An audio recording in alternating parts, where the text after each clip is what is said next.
Mina Murray's Journal. Same day, noon. All goes well. Lucy slept till I woke her, and seemed not to have even changed her side. The adventure of the night does not seem to have harmed her. On the contrary, it has benefited her, for she looks better this morning than she has done for weeks. I was sorry to notice that my clumsiness with the safety pin hurt her. Indeed, it might have been serious, for the skin of her throat was pierced. I must have pinched up a piece of loose skin and have transfixed it, for there are 2 little red points, like pin-pricks, and on the band of her night-dress was a drop of blood. When I apologized and was concerned about it, she laughed and petted me and said she did not even feel it. Fortunately, it cannot leave a scar, as it is so tiny. Same day, night. We passed a happy day. The air was clear and the sun bright, and there was a cool breeze. We took our lunch to Mulgrave Woods, Mrs. Westenra driving by the road, and Lucy and I walking by the cliff path and joining her at the gate. I felt a little sad myself, for I could not but feel how absolutely happy it would have been had Jonathan been with me. But there, I must only be patient.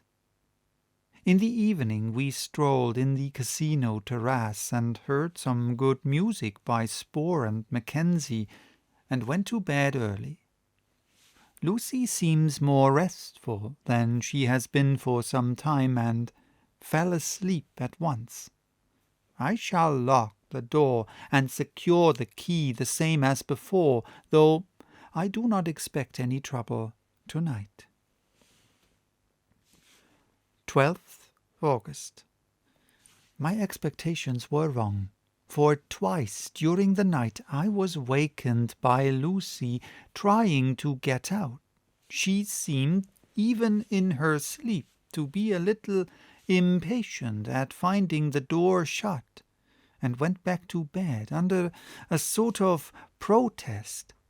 I woke with the dawn and heard the birds chirping outside of the window. Lucy woke too, and I was glad to see was even better than on the previous morning. All her old gaiety of manner seemed to have come back, and she came and snuggled in beside me and told me all about Arthur. I told her how anxious I was about Jonathan, and then she tried to comfort me. Well, she succeeded somewhat, for though sympathy can't alter facts, it can help to make them more bearable. 13th August. Another quiet day, and to bed with the key on my wrist, as before. Again I awoke in the night, and found Lucy sitting up in bed, still asleep, pointing to the window. I got up quietly, and pulling aside the blind, looked out. It was brilliant moonlight, and the soft effect of the light over the sea and sky merged together in one great silent mystery was beautiful beyond words. Between me and the moonlight flitted a great bat, coming and going in great whirling circles. Once or twice it came quite close, but was, I suppose, frightened at seeing me, and flitted away across the harbour towards the abbey. When I came back from the window, Lucy had lain down again, and was sleeping peacefully. She did not stir again all night. 14th August. On the east cliff, reading and writing all day. Lucy seems to have become as much in love with the spot as I am, and it is hard to get her away from it when it is time to come home for lunch or tea or dinner. This afternoon she made a funny remark. We were coming home for dinner and had come to the top of the steps up from the west pier and stopped to look at the view as we generally do. The setting sun, low down in the sky, was just dropping behind Kettleness. The red light was thrown over the east cliff and the old abbey, and seemed to bathe everything in a beautiful rosy glow. We were silent for a while, and suddenly Lucy murmured, as to herself, "His red eyes again. They are just the same." It was such an odd expression, coming apropos of nothing, that it quite startled me. I slewed round a little so as to see Lucy well without seeming to stare at her, and saw that she was in a half-dreamy state, with an odd look on her face that I could not quite make out, so I said nothing but followed her eyes. She appeared to be looking over at our own seat, whereon was a dark figure, seated alone. I was a little startled myself, for it seemed for an instant as if the stranger had great eyes like burning flames. But a second look dispelled the illusion. The red sunlight was shining on the windows of St. Mary's Church behind our seat, and as the sun dipped, there was just sufficient change in the refraction and reflection to make it appear as if the light moved. I called Lucy's attention to the peculiar effect, and she became herself with a start. But she looked sad, all the same. It may have been that she was thinking of that terrible night up there. We never referred to it, so I said nothing, and we went home to dinner. Lucy had a headache and went early to bed. I saw her asleep, and went out for a little stroll myself. I walked along the cliffs to the westward, and was full of sweet sadness, for I was thinking of Jonathan. When coming home, it was then bright moonlight, so bright that, though the front of our part of the crescent was in shadow, everything could be well seen. I threw a glance up at our window, and saw Lucy's head leaning out. I thought that perhaps she was looking out for me, so I opened my handkerchief and waved it. She did not notice or make any movement whatever.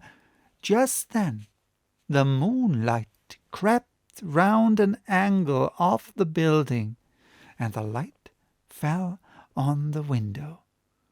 There, distinctly, was Lucy with her head lying up against the side of the window-sill, and her eyes shut. She was fast asleep, and by her, seated on the window-sill, was something that looked like a good-sized bird. I was afraid she might get a chill, so I ran upstairs, but as I came into the room, she was moving back to her bed, fast asleep, and breathing heavily. She was holding her hand to her throat, as though to protect it from cold. I did not wake her, but tucked her up warmly. I have taken care that the door is locked and the window securely fastened. She looks so sweet as she sleeps, but she is paler than is her wont. and there is a drawn, haggard look under her eyes, which I do not like. I fear she is fretting about something. I wish I could find out what it is. 15th August. Rose later than usual. Lucy was languid and tired, and slept on after we had been called. We had a happy surprise at breakfast. Arthur's father is better, and wants the marriage to come off soon. Lucy is full of quiet joy, and her mother is glad and sorry at once. Later on in the day she told me the cause. She is grieved to lose Lucy as her very own, but she is rejoiced that she is soon to have someone to protect her. Poor dear, sweet lady, she confided to me that she has got her death warrant. She has not told Lucy, and made me promise secrecy. Her doctor told her that within a few months, at most, she must die, for her heart is weakening. At any time, even now, a sudden shock would be almost sure to kill her. We were wise to keep from her the affair of the dreadful night of Lucy's sleepwalking. 17th August. No diary for 2 whole days. I have not had the heart to write. Some sort of shadowy pall seems to be coming over our happiness. No news from Jonathan, and Lucy seems to be growing weaker, whilst her mother's hours are numbering to a close. I do not understand Lucy's fading away as she is doing. She eats well, and sleeps well, and enjoys the fresh air, but all the time the roses in her cheeks are fading, and she gets weaker and more languid day by day. At night I hear her gasping as if for air. I keep the key of our door always fastened to my wrist at night, but she gets up and walks about the room and sits at the open window. Last night I found her leaning out when I woke up, and when I tried to wake her, I could not. She was in a faint. When I managed to restore her, she was as weak as water, and cried silently between long, painful struggles for breath. When I asked her how she came to be at the window, she shook her head and turned away. I trust her feeling ill may not be from that unlucky prick of the safety pin. I looked at her throat just now as she lay asleep, and the tiny wounds seem not to have healed. They are still open, and, if anything, larger than before, and the edges of them are faintly white. They are like little white dots with red centers. Unless they heal within a day or two, I shall insist on the doctor seeing about them.